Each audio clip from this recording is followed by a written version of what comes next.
Another conclusion my discussion with led me to was that whether I have multiple lovers or commit to just one, I have to give up something either way.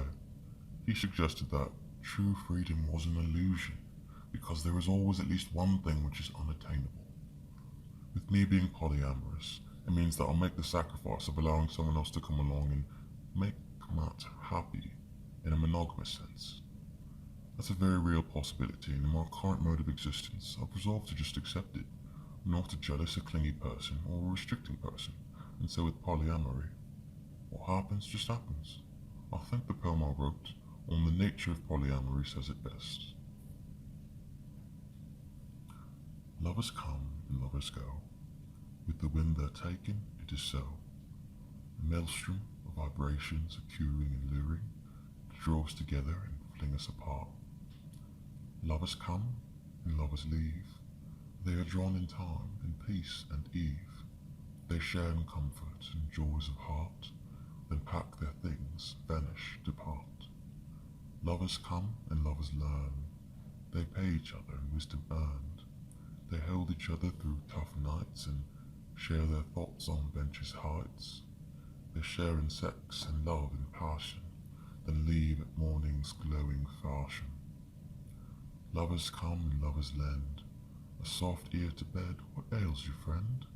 And place it down upon the ground to help to ease one's troubles when a strife occurs, is yanked from the sky, comes smashing down upon one's thigh.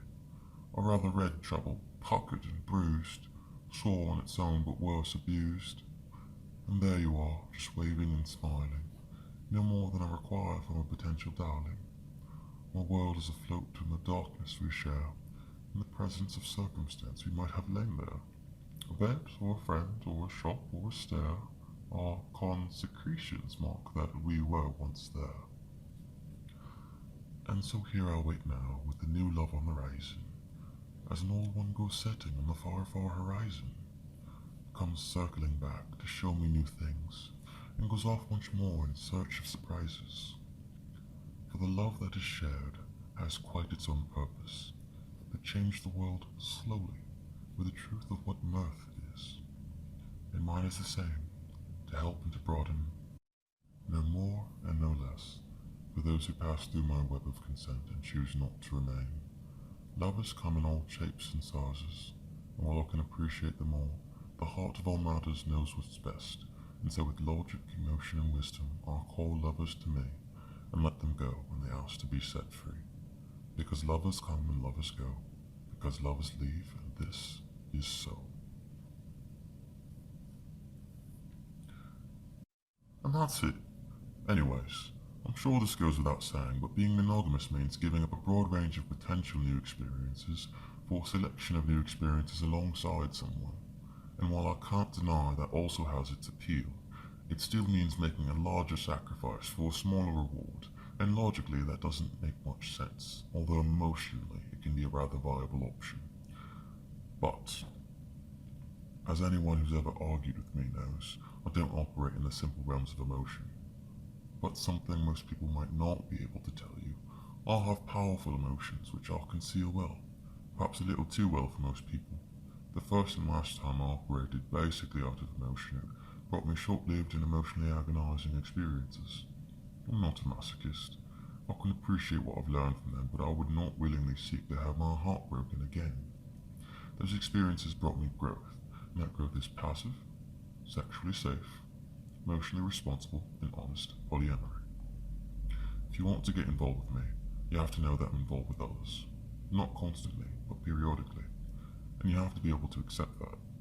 Having a significant other means that, to me, that person is the most significant other, and as such deserves the most honesty, insight, consideration, and respect out of those who I am involved with. But no one has the right to control me, although deserving the most honesty, consideration, and respect grants them a measure of control, in effect. And I will happily make reasonable compromises for a significant other who does not try to control me, or who respects me enough to ask instead of letting their feelings and imagination run rampant and ruin our relationship. And I'm no hypocrite. I'll afford the same freedoms to those who are asked to respect mine. as long as everyone involved is honest and safe, bracket, and balanced, end bracket, then I am content. With this prior sentence, I thought, perhaps someone who I'll fall in love with can play me out my own game, quote-unquote, while dating other people, never have time for me, and as a result make me want to be monogamous with them to maintain our bond, basically by using my well-hidden emotions against me. But the trouble with that line of thought is, I'm not playing the game. I genuinely wish to remain open to new experiences.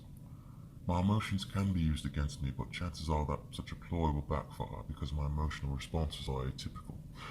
And if someone and their desire to try polyamory no longer has time for me because they are far too busy with their other life priorities, then I'm more likely to let them slip away than to pursue them, because people come and go at their own desire, and I am powerless to control it lest I become the very beast I seek to evade and avoid. Jealousy, restriction, monogamy, and I'm no hypocrite. A heart run by logic, once connected to a heart run by emotion or spirit, and then forced to disconnect from that same heart, whether by tragedy, death, breakup, distance, etc., then seek to refill the chalice of emotions through the medium of another heart, run by emotion, preferably one that also fits logically, bracket, note the compromise, end bracket. But worthy of note, the chalice of emotion may not have existed before the first time connecting with the heart run by emotion, or it could have simply existed but been underdeveloped until then. And that's how I feel about Silver Night. Feeling that the night will be there for me fulfills an internal need, a chalice of sorts. Ever wonder why I called him my knight, aka in shining armor, quote-unquote? The chalice empties when I am away, and fills when I spend time with him. The chalice can be related to my desire to see him. The emptier it is, then the greater my desire to see Sir Knight. The more filled the chalice becomes, the more my desire for his extended company wanes. When the chalice is too empty, seeing him is most of what I think about, and I have trouble focusing on anything else. When the chalice is too filled, I become lethargic, drained and burnt out from an excess of positive feelings, and can feel nothing too keenly. Like overdosing on a bliss-type drug, I imagine that begins to make you numb instead. And when the chalice is just right, it's worth considering that I have a heart run by logic, but my heart is very much emotional. I just keep its expression controlled and repressed under a strong will, and that will allows me to delay my reaction until I've had time to logically assess what a proper response should be. And that's all for now. I've let Kenny read a bit of this. He seemed appreciative. Another thing is, just yesterday I tried my first tarot spell, and I did a tarot reading in the shape of the Tree of Life, found a few pieces of me that I wished to change, inverted cards, and reversed them, and left them in a sacred circle. And today, I had a conversation with a Gemini monkey that offered me some new and fascinating insight into the world. I wanted my spiritual or internal understanding of the world to work for me instead of against me. Well, ask and you shall receive.